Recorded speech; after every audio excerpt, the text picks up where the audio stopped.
This is the standard. This is the work. This is the mindset behind the results. Built, not bought, earned, not given. This is the room where leaders are different. Built through consistency, proven through execution. Hosted by Michael Sweigert. Inside the champion's herd. At ALCOVA Mortgage.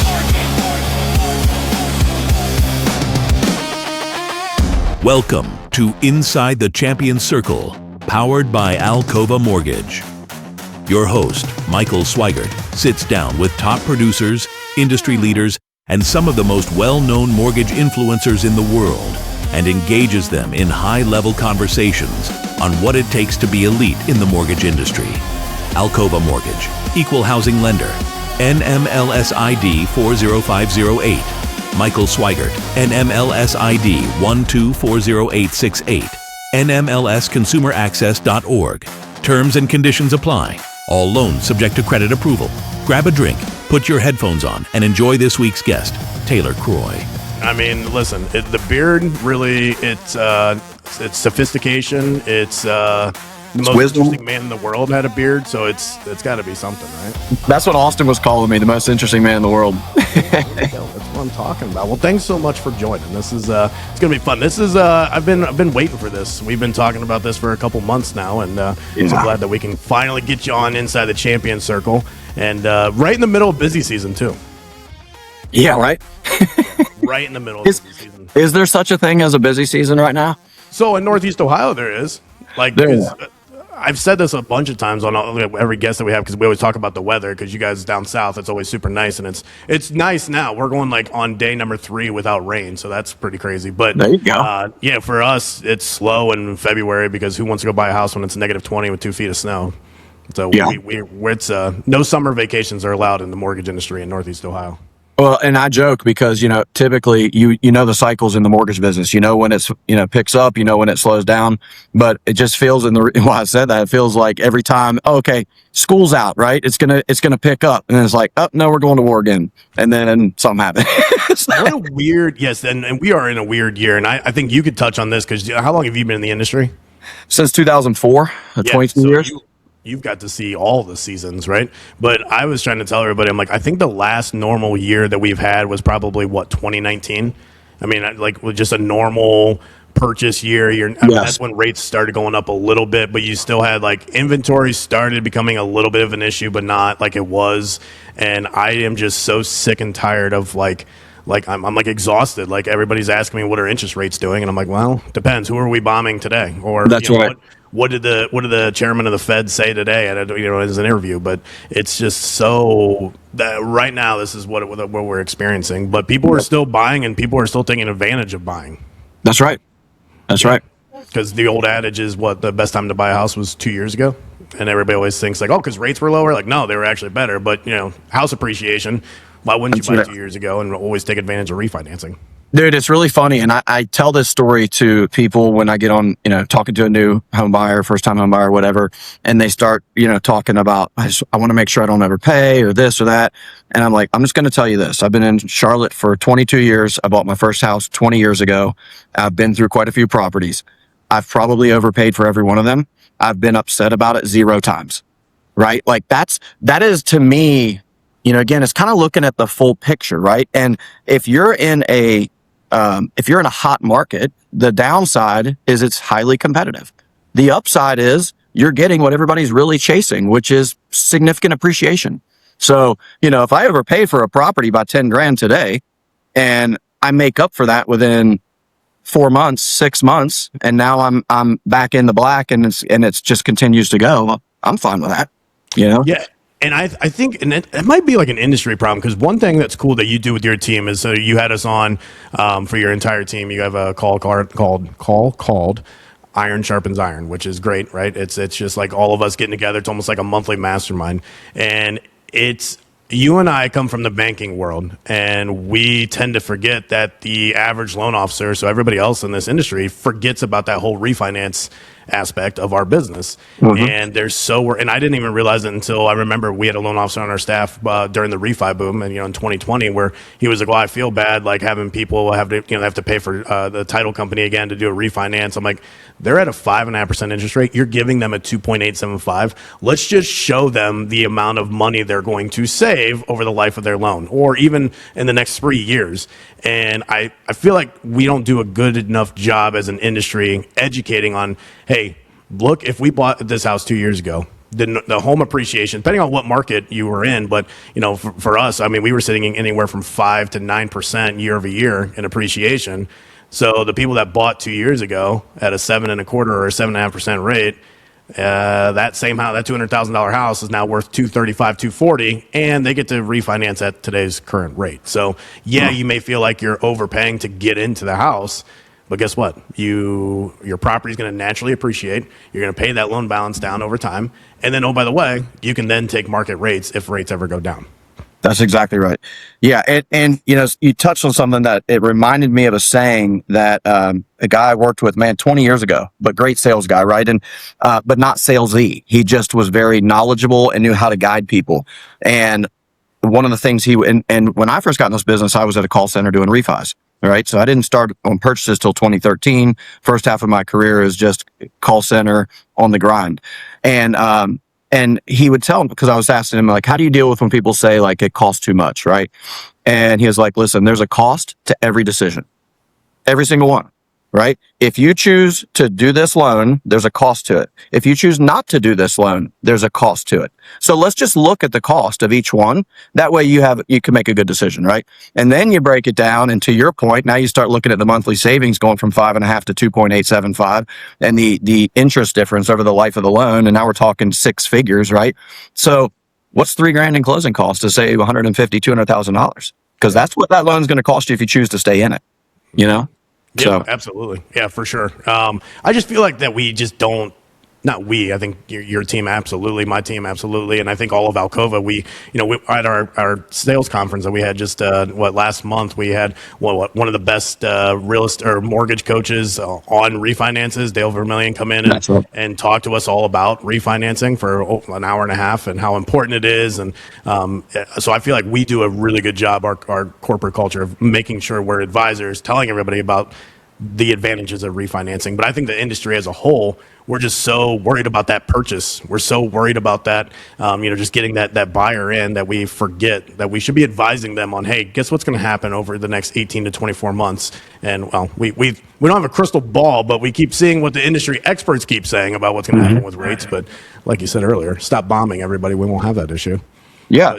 And look, to your point, and I think this is life in general, it ebbs and flows. There's different seasons. There's times to push the gas. There's times to push the brake, right? And I think when we're talking about like the refis, I view refi versus purchase.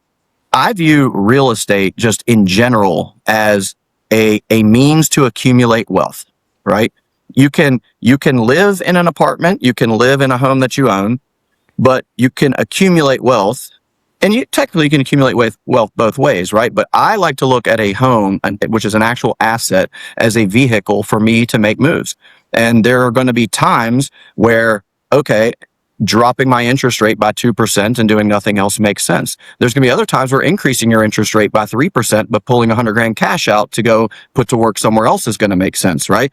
And so I try not to look at just the exact time frame that I'm making a decision, whether it's to buy or refinance, but more just, okay, always keeping my eye on the overall end all goal. And does this move help me get there or not? And even if it's a help me get there by taking 2 steps backwards so I can take 5 forward, that's fine. Yeah, I'm still plus 3 steps, right? So I think that's a big piece for and going back to what you said with just being an advisor and a consultant. I think that is where the real professionals in this business differentiate themselves from the order takers, if you will, all right? Is saying, okay, I do care about what you want. I want to hear what you're looking to accomplish because that's really important, but I'm not going to just put ourselves in this one direction and that's it and be have the blinders on, if you will. I'm going to still be open-minded. I'm still going to use my professionalism, my expertise to explore all scenarios so I can educate you and you can make a good decision.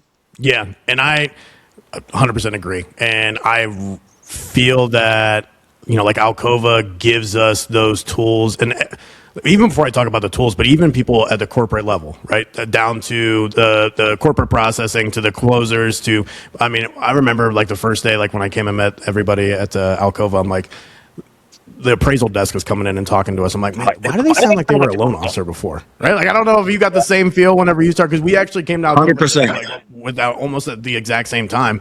And I'm like sitting here, I'm like, that guy just talking about the appraisal desk, I think he used to be an originator, right? Like he's in here, like, it's the culture that we have here breeds like for people to be an advisor. Like we are not attracting those transactional loan officers that are just boom, boom, boom, boom, boom. No, not at all. It is, we are all advisors. And I can feel that whenever we all get together twice a year at our sales conferences, or, what's cool about even our little group, if you will, like we've had regional sales strips where it's just all of us kind of getting together, and still iron sharpens iron, and just feel that we all are advisors.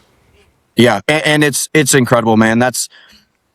There's a lot, I'm sure we'll touch on it, that ALCOVA does as a whole that just makes everyone feel so comfortable and feel like you're in a position that's conducive for success. But the branch partners and the teams, that's kind of another level that I am experiencing for the first time. I've worked at a lot of good companies that had great loan officers. And, sure, they're willing to jump on a call or share a little something, but it was never a long-term thing, right? And this legitimately feels like several of the branches, just the synergy is strong, and it's almost, I feel like we're working together, even though we're our own branch, but like we're just picking each other's brains so much, and, coming up to support a new office opening or whatever it is, right? It's pretty incredible. It's a lot of professionalism, a lot of wisdom. And I think that's one of the reasons why people grow a little faster here than you said something, you've said it to me so many times before, because you and I talk all the time, and that I also shared with you. Like, so you said how you used to be like anti-corporate, how you were back before you came to ALCOVA, even maybe when you came to ALCOVA, and I could share the same testament. Like I, not anti-corporate, but like it's almost like you feel like the whole corporate structure and this whole what's the word? Maybe the mindset of where we were before, maybe throughout our career, we were just like anti-corporate, like that's them, that's their thing, whatever. And how we do not feel like that at all when with ALCOVA. Yeah, that's right. Yeah, and let me try and elaborate on that, because I don't want it to sound bad, right? Right. When I say anti-corporate, places that I had been in my career, the relationship between individual branches and home office felt very transactional. Yes, and let me say this before you keep going.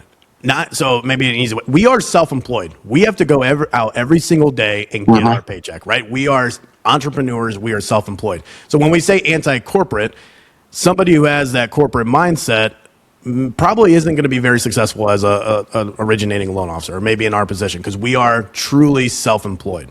That's right. Maybe that kind of helps, like what you're going to touch on. I didn't mean to interrupt you there, but no, actually it's perfect, because you kind of tee me up to exactly where I would go with this, which is, okay, I am self-employed, right?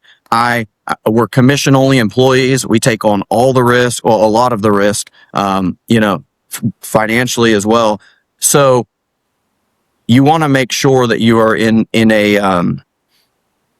you just want to make sure you're with a company that understands that and feels like their job is actually to support you in your goals, your desires, your vision, your growth trajectory, right? As long as it fits, it has to fit the corporate company, which the thing I say to people that we're recruiting is, look, if it's legal and if it's ethical, then we're good, right? That's what I'm looking for, is legal and ethical. But if it's legal and ethical and you have a vision that is slightly different than my vision, then I'm going to do everything I can to help you accomplish that, right? Because they are also self-employed. They might join my team, but they're self-employed. And so I view my role is to support them in their business. ALCOVA carries that same mindset. they see it as their role is to support Michael Sweigert, Taylor Croy, anybody else that's here in accomplishing their goals and their business, as long as it falls in the realm of legal and ethical, right? Isn't disrupting, isn't, all the negative stuff. And I think a lot of corporate structures or entities, they have it more of like, no, you work for us. This is how we do it. Right. And, I can't tell you how many times I've called Bobby and I'm like, hey man, I heard that we don't do this here. Like, is there a reason for that? Cause I know it is doable. And it's so funny. It's almost every time he's like, well, when we first put that out there, we were a lot smaller and there were some reasons for it, but we should probably revisit that now. And the next thing I know, I'll see a memo coming out like, hey, we're not doing this. And so I just love that because they don't view it as we don't do that because that's additional risk that we don't want to take. Right. They view it as, okay, if it makes sense and it's going to support everybody else that's here, let's look at it. Yeah, and it's as simple as, dude, like when I started, obviously, like I call myself the bearded banker, and they had like a rule. I don't know if you knew this, but there was a rule like you couldn't call yourself banker, like because we're not bankers. And I'm like, well, okay, I get it. Like I have a DBA, like I had to get a DBA for the state of Ohio because like I'm, doing business as all this fun stuff. And then literally like I was like, it's fine, no big deal. Like, cause they were like seeing how I've like marketed myself and all my YouTube channels and Facebooks and all this stuff. And then, within like 24 hours, Bobby's like, nope, you're good. Go ahead and use it. We're fine. We talked to our legal, and I'm like, okay, I wasn't even making a stink, but it was like, yeah, you're right. That mindset, and it goes back to what I just said. Like before I even worked at ALCOVA, when we were just kind of interviewing them, if you will, it was every single person that walked in the room from corporate. I was like, were you a loan officer? Were you like I just remember like talking to like the head of credit risk, right? Like the underwriting. And so they're in the room and we're asking questions, and she's like, why are you even worrying about that? You're an originator, and I'm like. Okay, yeah, no, I mean, yeah, that sounds great. So it was just like every single person, and then every time we go to Power Up, or every time I'm in Roanoke, I'm like, I feel like at some point you originated, right? And they're like, no, I never have. I'm like, okay, well, you got the right mindset, which goes back to the culture, which goes back to 3 a.m. It's so fun hearing them talk, and Bobby's the loan officer with 2 engineers. I mean, it's the perfect ownership group because it's like Bobby's like, we're gonna do this, and then the rest of them, Bob or Billy and Rob are like. All right, well, we'll see how we can make this work, right? Like, we have a loan officer that's at the forefront and then saying this is what we need to do. And then 2 engineers like, all right, we'll get the system in place to make sure. You're exactly right. And you hit the nail on the head, right? It starts at the top. We all know that.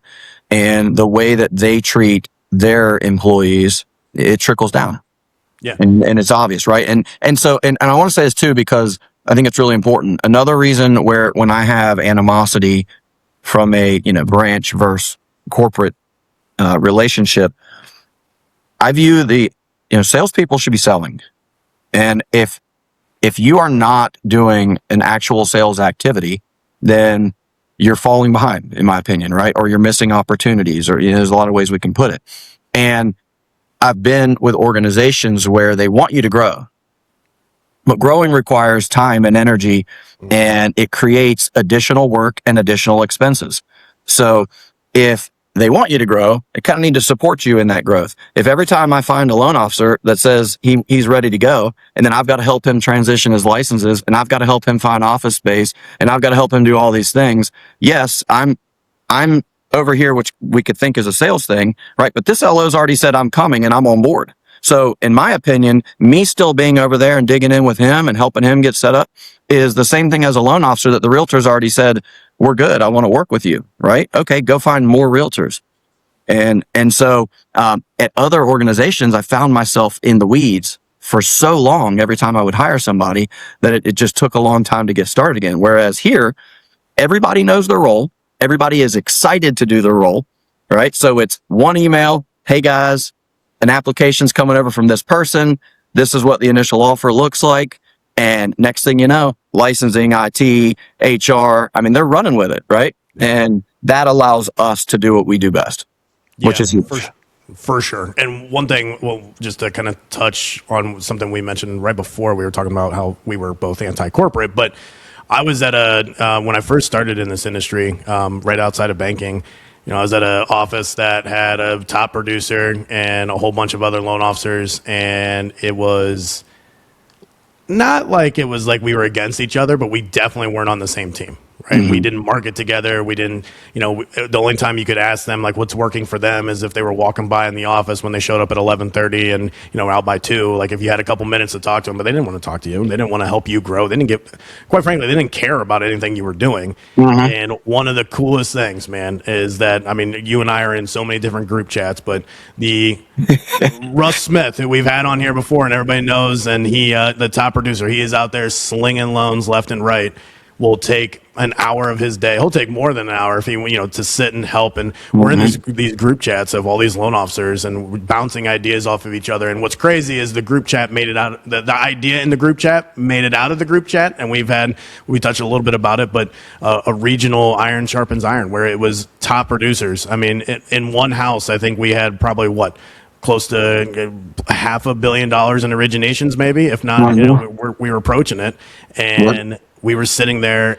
Everybody is asking everybody questions. Everybody's taking time. You took time to present to everybody. I took some time out to present to everybody. And, we sat and tried to make each other better. And what people don't understand is like, these top producing loan officers, they're still in your market. They're right down the road. For me, I'm up in Northeast Ohio. It's like, all right, well, I'm going to come down and meet everybody. And, obviously they're not direct competition, but these other branches that get together, they're absolutely in the same market, and we're willing to help each other out. And we're, if we have one thing, like you mentioned, I had a new branch opening and your entire branch came up and supported me, right? And that's just unheard of at any other company. Like, it wasn't like I paid for you guys to come up or have, on your own dime came up and supported, and just something as simple as that. And I think that maybe that anti-corporate mindset that you and I talked about, like where we're all willing to help each other out. I know for a fact if I had an issue and I pick up the phone and call you, or I call Russ, or I call any other branch partner, you guys are going to call me back and we're going to get to the bottom of it. What's cool is I don't have any of those issues because it goes back to what happens at the corporate level. But you guys are willing to help out, and that's just huge, man. Because in this industry, right, if you're a loan officer listening to this and you're not at ALCOVA and that's not what you're experiencing, that is absolutely what we have going on over here. Yeah. Yeah, the synergy amongst branches is I've never seen anything like it. I've had other big producers be willing to answer a question, right? That's always the case, but typically it comes from a place of ego. It's like, yeah, I want to tell you everything that I know. Whereas I just feel like these are very organic and wholesome, and like people really care. And it's funny. I don't know if you know this, but you brought up Russ, so I'm gonna speak on him for a second because he's been intricate to our transition into ALCOVA and just really feeling the way we feel right now. Their whole team has a dream team, but he's pretty close to Connor down in Myrtle Beach. And so he had Connor on one of their calls. We had him on one of our calls. And during that call, our LOs were asking him about some of the templates that he uses. And somebody said, "Hey, would you mind sharing that template with me?" He's like, "Absolutely." And by the time the call was over and 2 minutes later, we got an email to our whole team with like 7 templates that he uses. Right? Not just the one we asked for. Then he calls Connor up and he's like, "Hey man, I'm going to present to a group down in your neck of the woods in Myrtle. You want to come with me?" So Connor's like, "Yeah, sure. Why not?" So they go and they present together, and Connor just thought he was kind of going along with him to provide some backup. And as they were going, he was like, "So, how do you want to handle this?" And Connor's like, "What do you mean?" He's like, "Well, I was just thinking we'll just rotate, like, that someone calls me, then the next one to you, next one to me." So he literally he got this group to allow him to come in and present to a big group of real estate agents. He gets another guy that he has zero financial benefit from and says, "Come with me." And then he shares the business with him. Like, it's unheard of. Come on. Literally unheard of. Yeah. No, and it's great because it's I always say, like, because in my market, like I maintain pretty good relationships with like my competition, with loan officers that that are at a different company. Maybe they're working at a bank. And I always say, like, there's plenty of business out there for us that are being stolen by call centers, or what we call them headset jockeys, right? Like, there's plenty of business being transacted in my market that are from people that are not located here. So if we work together, or if we, share best practices, like, yeah, you might be my direct competition, but there's plenty of business out there, and that not every corporate culture feels that way. Not every branch feels that way, but it's, I don't know how much more we can touch on, or like, I'm losing words to say like what kind of culture we have here. And that's such a good story. I think I'm glad you shared that, because that is unheard of. I know for a fact. Yeah, for sure. I know for a fact, which then, it then plays into right? If we're taking care of ourselves that way, if we take care of our partners and people that we work with that way, and he went and presented to a bunch of real estate agents, they see that. And imagine, because real estate agents are a little similar, right? They have a big brokerage and they're competing against other people in their office.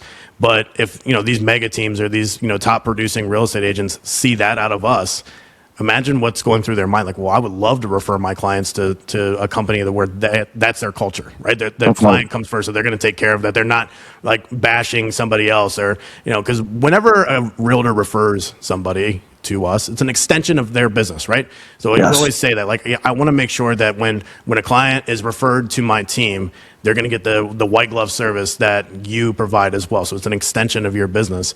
And especially top producing agents that have 10, 15, 20 people on their team.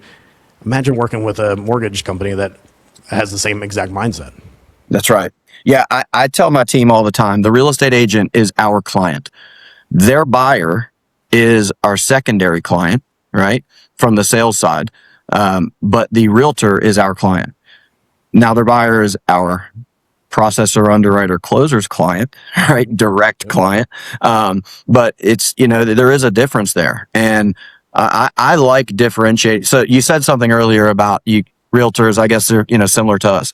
I think they're the exact same as us, right? They own their own business. It's their job to market themselves, grow their brand, earn trust and respect, be a professional, right? Same stuff as us.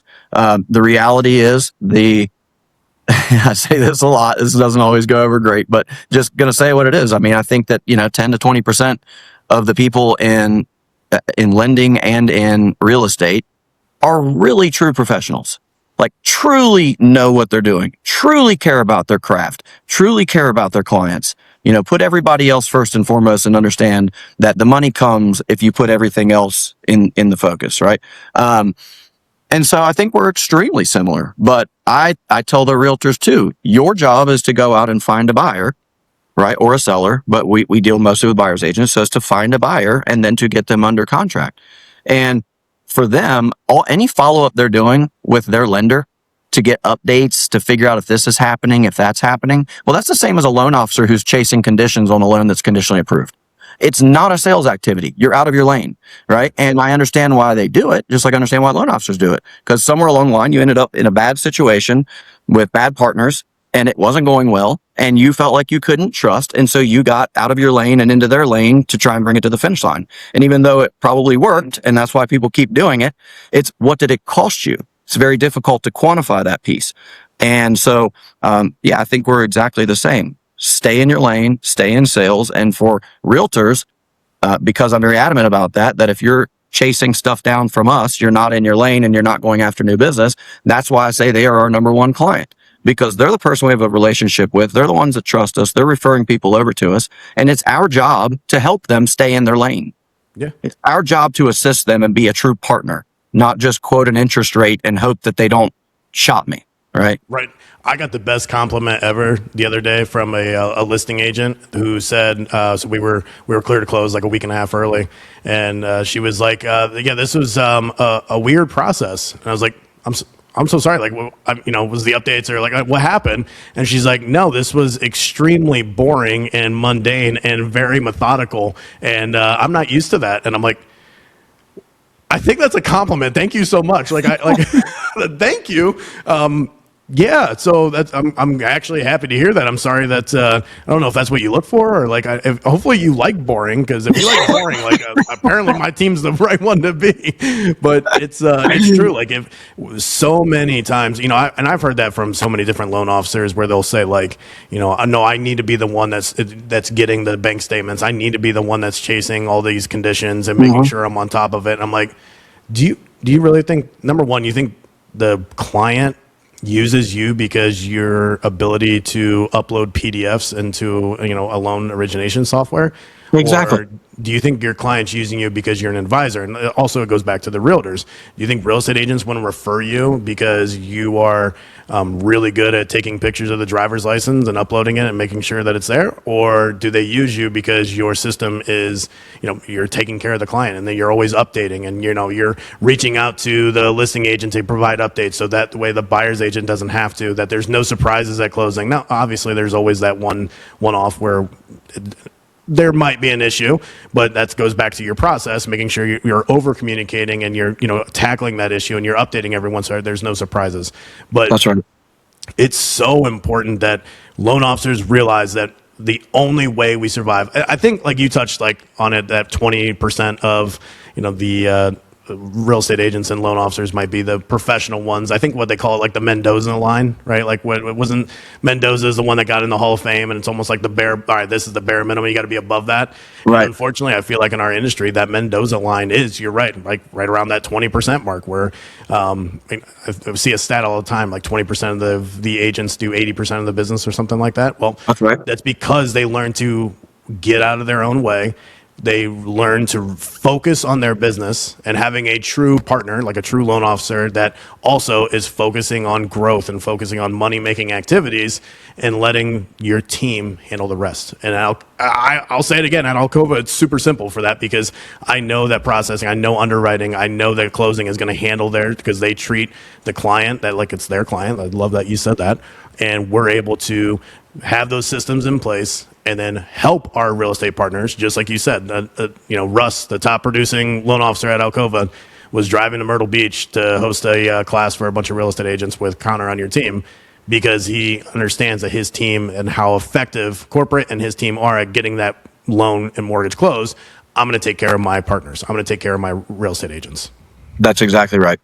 That's exactly right. Yeah. And the real estate agents, they'll start to feel it and see the value in the true partnership as well, right? It's always explaining the why behind it. And if you can sit down and say, listen, I work with a full team.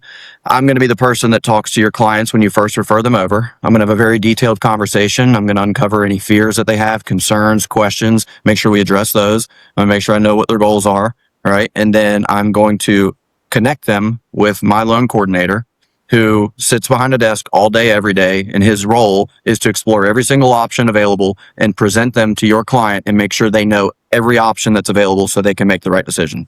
All right. And then when you're under contract, we're going to pass you to my processor. They're going to be the one working with your client on collecting everything that we need to get the clear to close. Right. And the reason that I do it that way is because if I'm doing all of that stuff, then I'm not investing in you. Yeah. Then I'm a loan officer that's gimme, right? And I'm going to take. And that is that's just not the way I want to run my business or grow my business. And so when I explain that to them I could review pay stubs and bank statements and all that stuff for you, or I could go and do a first time home buyer seminar with you to try and get one or two more buyers. Which one would you rather me do? That's a no brainer, right?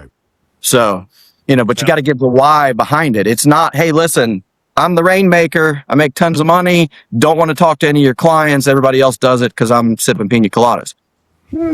Might not be my guy, right? Yeah. But yeah, I could see you sipping a pina colada. Oh, absolutely. I got one under the desk right now. Monday morning starting out strong. Let's go. Listen, I have a coffee, an emergency, and a water. That's oh my goodness. Okay, that's an interesting pina colada, actually. Wow. Yeah. So you mentioned something about growing your business. So I think your growth was incredible in 2025. This is a little I'm shooting from the hip here because we didn't talk about this, but yeah. Can you say, like, if there's another branch partner that's listening right now, and you can attest to one thing that exploded your growth? What was it? Being a branch partner, you kind of touched a little bit on I'm going to partner with real estate agents. I want to make their transaction easier, all that stuff, and help them grow their business. But what's one thing that you can attribute your growth to? You have to care. You have to care. And when I say that, I do not say it lightly. You have to adamantly care about every single person that you interact with. Period.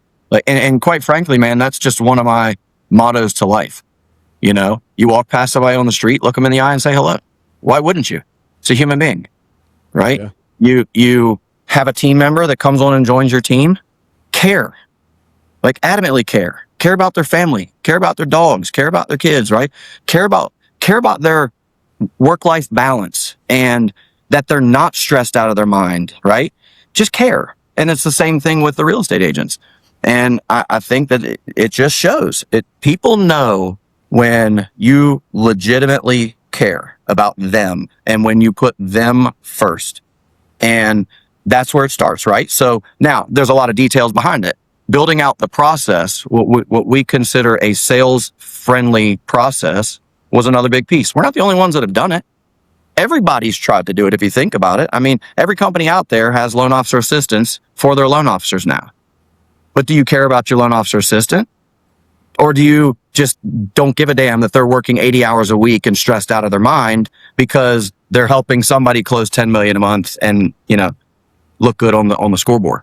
Yeah. Do you care, right? Do you care about each person on the team? Do you care about your realtors? Do you care about your realtors' clients? Do you care about your sellers, right? It's another conversation that I have to people all the time. I'm like, man, this business, I don't know where it went wrong and where it turned into this, right? Us versus them. No, it's you have a buyer and a seller, a buyer's agent, a seller's agent, a lender, an attorney, a title company, an appraiser, and they're all on the same team.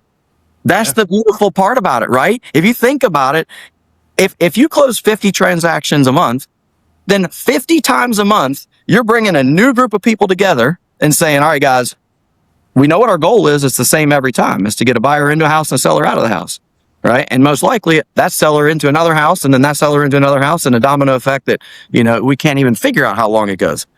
So you got to care. You got to care about all of that stuff.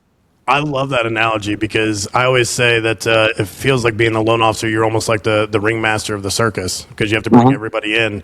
And I love it because so many, maybe that 80% of agents and loan officers that we were just talking about below the Mendoza line, but so many attorneys, real estate agents, I'm not going to say lender because hopefully it's me, the lender on the transaction, but they act like we're not on the same team, or they almost act like I can't stand whenever like a title company or a real estate agent thinks like a listing agent's like, well, the buyer's not my client. Well, it kind of is your client, right? Definitely for the attorney, but even the listing agent, like they're one of your clients. They're purchasing your home that you have listed. That I know you have representation of a different client, but we're all in this together. And if you have, and one thing that my team has started doing, which I'll share with everybody, we have a group chat with the buyer's agent and the listing agent, and then my we call him our team captain, but my loan coordinator, and then myself. And we're in a group chat, and they're getting updates. We're letting everybody know what's going on, and that way we're all there having one single source of communication.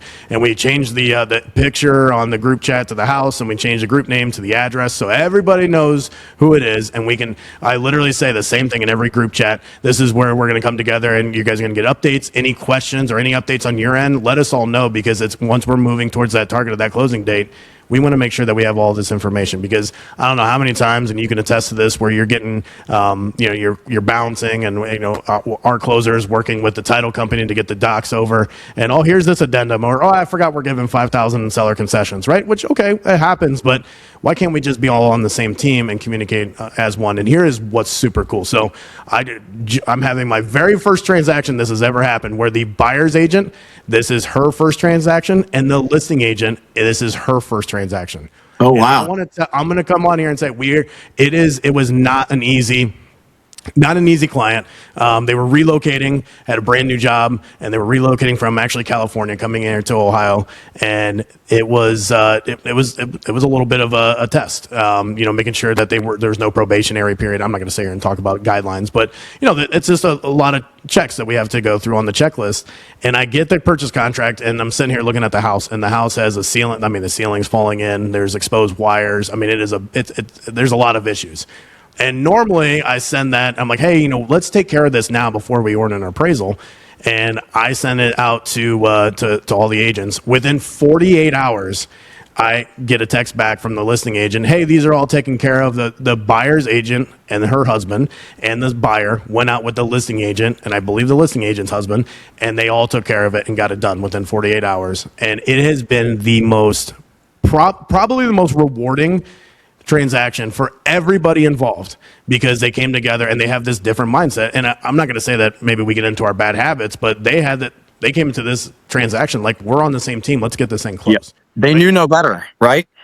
Yeah. They knew no different, I should say. They right. just Right. So, and here's the cool part is that buyer ended up getting an appraisal, and it was all cleared. We had no issues. Right. And instead of spending money on, so easily they could have said, well, you have to take care of that. Or maybe a loan officer was like, well, it's not my responsibility. I'll just, well, that's their appraisal, and they have to, that's the way the house is. And it was just so refreshing to, maybe that's a better word than rewarding, but it was also rewarding, but to see that, and that mindset is so huge that we're all on the same team, that we're all working together. And I'll touch back on like the corporate mindset here. I love how our closers deal with, or maybe a processor is talking to a buyer's agent, or maybe they have to talk to the listing agent, or maybe it's the title company, and that's how they treat it, that we're all on the same team, that it's not, well, we need this, well, we need this, well, it's not that. It's we're all in this together.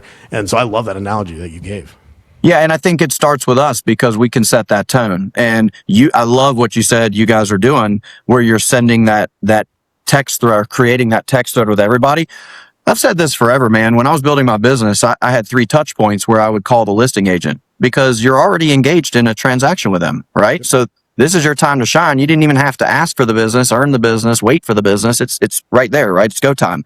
And so I've always felt like that's a way to build relationships and grow your business. But at the same time, it's actually a give back to your buyer's agent, because the listing agents are normally in the dark for 30 days. So, their seller is expecting an update. So what are they doing? Maybe once a week, they're calling the buyer's agent. They're asking for an update. The buyer's agent's calling us, asking for an update, then giving it back to them. And if they, heaven forbid you didn't answer and you got to call back, it's 3 or 4 times of calls to try and play this game of telephone, right?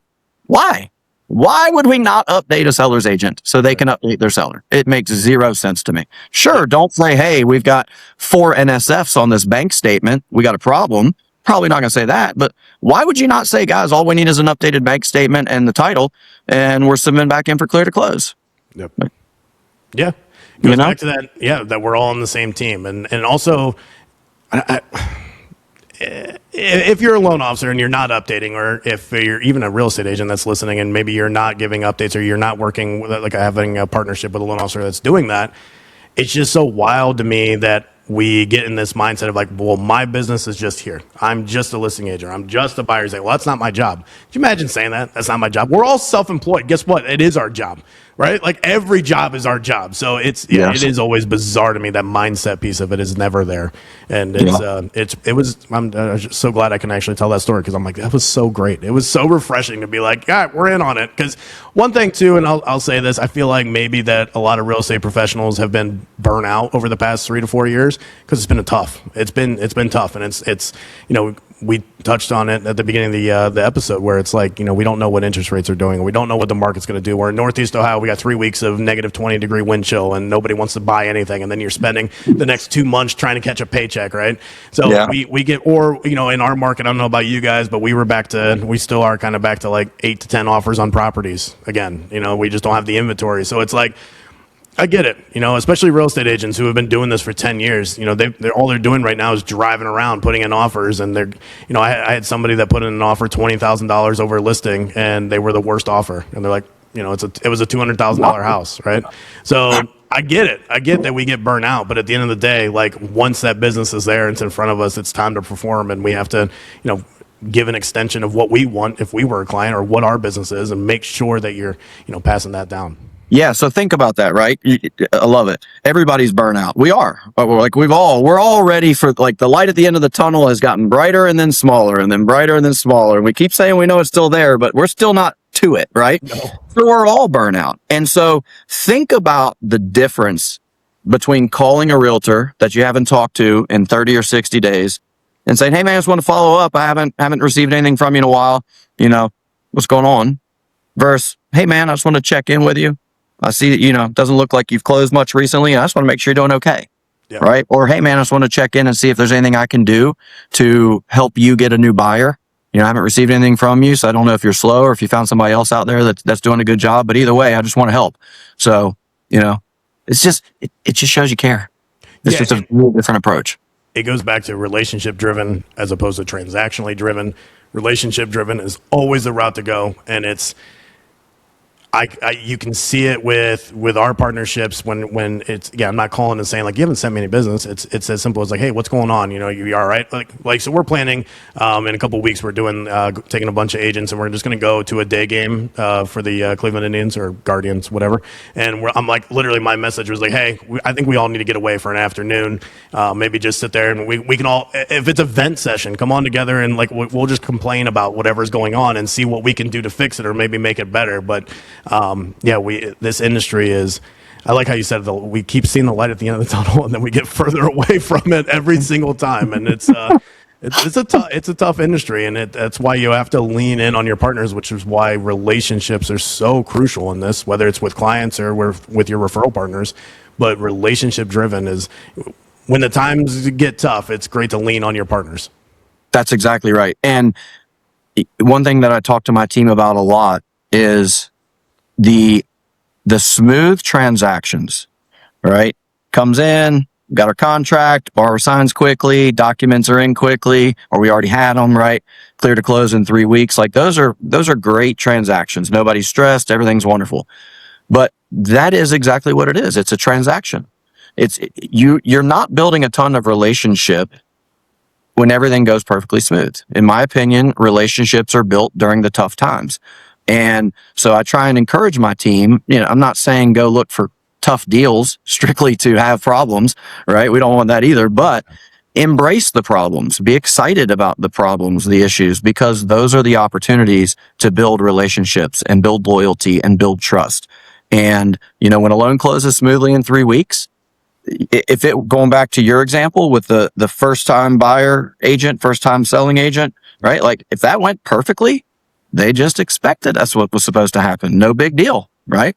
But when problems arise and you communicate them well and clearly and concisely with options to get around it, if there are options, right? And those are the transactions that are relational and long-term and sustaining. And so I would encourage any loan officer that's listening to this to really embrace the problems and the challenges because they go a lot further than the smooth loans.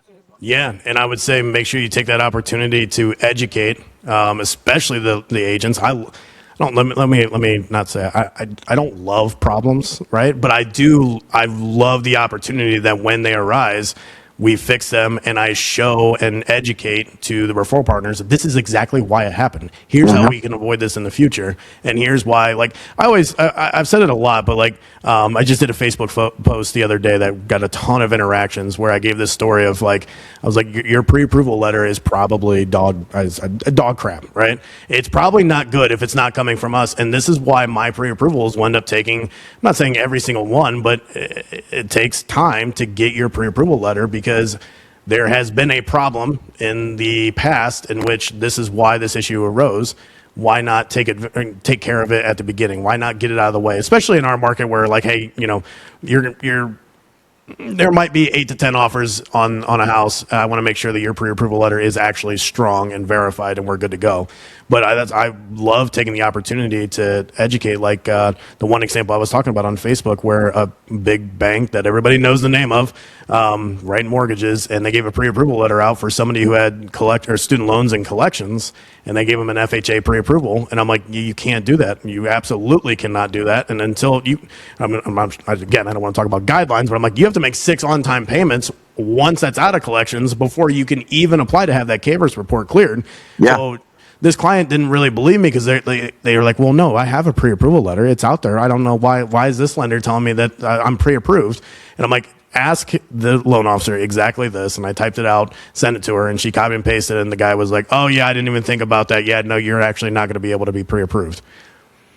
Yep. Right. So now I take that opportunity because the buyer's agent was like, oh, I don't understand. We have a pre-approval letter. Why would they give her a pre-approval letter if it's no good? And I'm like, well, here's exactly why. And so those problems, using that, just an example, but using the problems, educating your clients, now it makes the buyer's agent that much more stronger when they do get a client, or if they run into this situation where you may not be the lender, they're now able to either lean on you for guidance, or even better, which is what I'm noticing in my business, Now I have agents who I've never transacted with, but I know them. They're reaching out to me for like, hey, whether it's market expertise, whether it's the bond world for about interest rates or whatever it may be. And now they're inviting me, like, so this Thursday I'm going in to talk to a brand new office that I've never had a relationship with, just because they heard of how good of a class that I did and how well I'm educating. They love my videos. And I'm like, okay, yeah. So I now hopefully have 10 to 15 new relationships that I'm going to be able to reach out and hopefully grows my business with them. And, just because I took time to educate as opposed to, just get that thing closed. Yeah. Yeah. So, this is kind of bouncing a little bit, but you said something a few minutes ago that sparked this. One of the questions I like to ask agents is, tell me, can you give me a couple examples of transactions that went wrong for you? And then the follow-up to it is how did the loan officer handle it, right? Because this, the question of how could I have a pre-approval but it's not accurate? Well, it's easy, man. We're human, right? We're human, and there's thousands upon thousands of guidelines out there, and they're changing them all the time, right? So it is nearly impossible to truly be on top of every situation at all times. We're going to make mistakes. So the real question, and this is why I say that embrace the challenges, because the real question is, how did they handle it? How did they handle that problem? I tell this story a lot. It's one of my favorite stories because, in my opinion, it launched my career in the purchase world. When I moved from the call center to opening my own branch, I had one agent that I knew. I had closed one transaction with him. That was it, right? And we're starting from scratch. And he referred me his next client, and I messed up. And I did exactly what this guy did. I said that they were approved for an FHA loan, and they weren't. Everything about this property looked like a townhouse, but it was a condo, and it was not an FHA approved condo. So, I had messed up, and I had cost my clients $2,000 due diligence and $500 on the appraisal. We had already gone that far when I realized the mistake. So I called my agent first, so he was on the same page and didn't get, blown up after I talked to the buyer without him. Talked to him first, told him what happened, told him what I was going to do. Asked him if he wanted to be on the call when I called the guy or if he wanted me to just do it on my own. He said, why don't you just call him and then call me afterwards? I said, sure. And so I called him up and I said, this is what I did. Had I done my job correctly, you would have never written an offer on that place. So I need you to do me a favor and get that out of your mind, right? Because you were never qualified for it. But the reality is, here's what I cost you. It cost you $2,500, right? So I'm going to pay for your next appraisal, and I'm going to give you a $2,000 lender credit, and you're going to be made whole, and we're going to go do this right. Well, I got invited to his wedding. I did the loan for his fiance that they bought a house before they got married. I've been invited to, all kinds of stuff with them. They're friends, and the agent's still my top agent. And it wasn't because I crushed a deal. It was because I royally messed up, but fixed it. Yeah. I love that story. I love that. Yeah. So before we get out of here, kind of a different topic, but before we get out of here, your team, you guys are putting up some ridiculous numbers. You guys put up great numbers. You guys are, I think probably one of the top teams in the Charlotte area. You guys just, look up to you guys. You guys are let's just say the gold standard. If you guys are going to be, a big team, you guys are doing great. Thank you. What do you think, as the division manager, division partner, what do you think it takes to be great as a loan officer in 2026? Ooh, that's a good question. Well, I'm going to go back to my original answer. First and foremost, you have to care. You have to be in this business for the right reasons. If you're in this business to help people and to change lives, then the money will come. And if you're in this business for the money, then it's going to be a very difficult road, right? So that's first and foremost. You have to have an incredible work ethic. You have to know how to shake things off, and just shake it off and move forward, right? Keep moving.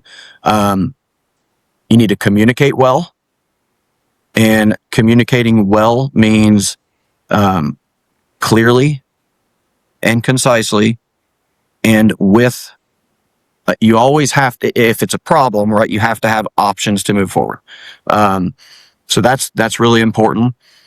And the second, I'm going to say, behind caring, you have to have a team and a process. You just have to. Yep. Anybody, and this goes to lots of different industries. I mean, if you look at the amount of industries that people it used to be a one owner, and now there's partnerships. right? And that's happening a lot. And there's a reason for that. One, iron sharpens iron.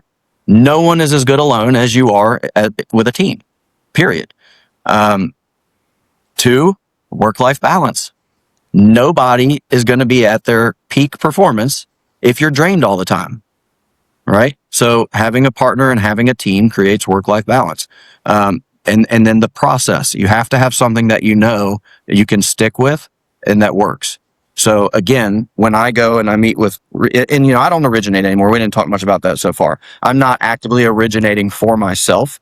I made that decision because I want to make sure that I have time to invest in the team.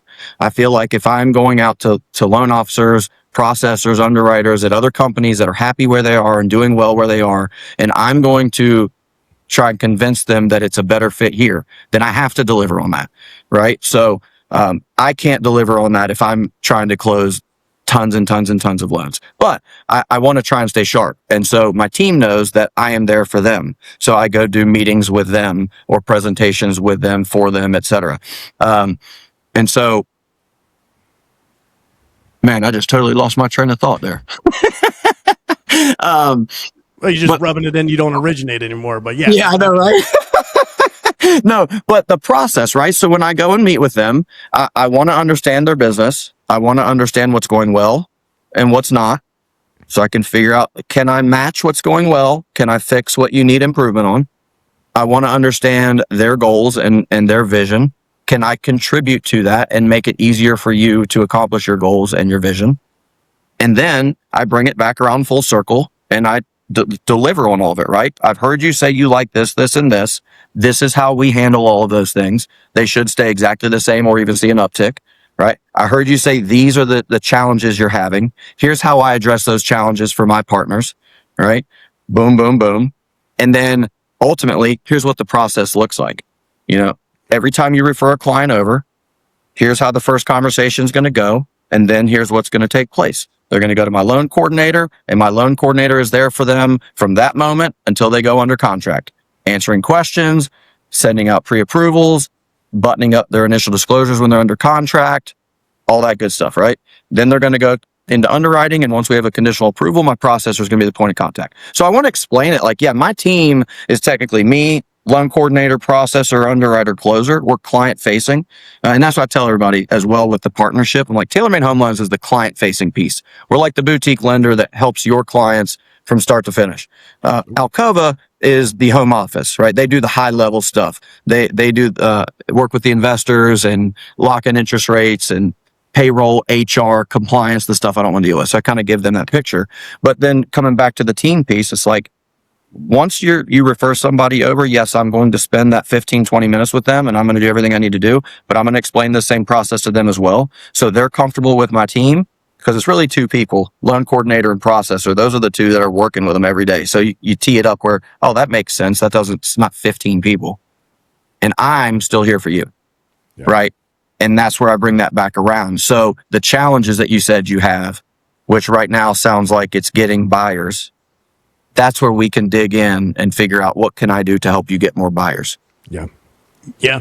I love it. And, one thing I always say, on my personal podcast or anytime I'm talking is like the biggest thing I feel like as a millennial, like I remember in high school, like we used to be called tryhards, right? Like, and it was like not cool to try. Like, why are you trying, dude? Like, why are you trying so hard?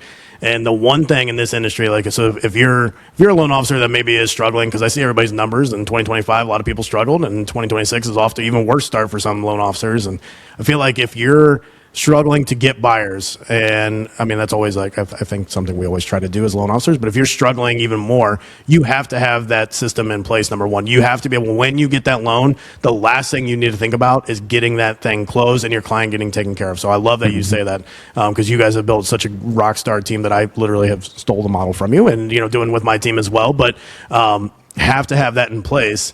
And then you have to spend that time, you have to try, you have to go out and, you can't be afraid of, number one, trying to find ways to have conversations. Number two, you can't be afraid of going in front of people and educating. That's a big thing. Like, we are Barry Habib said this, and it was awesome. He said that people, and especially in this day and age that we have AI, or you can Google whatever you want, people used to pay for information, or people used to like come to you because they needed information. So that was a loan officer that would just sit there behind their computer all day, wait for their phone to ring, and go about their day. Nobody pays for that anymore. We go to Google. We ask AI for that.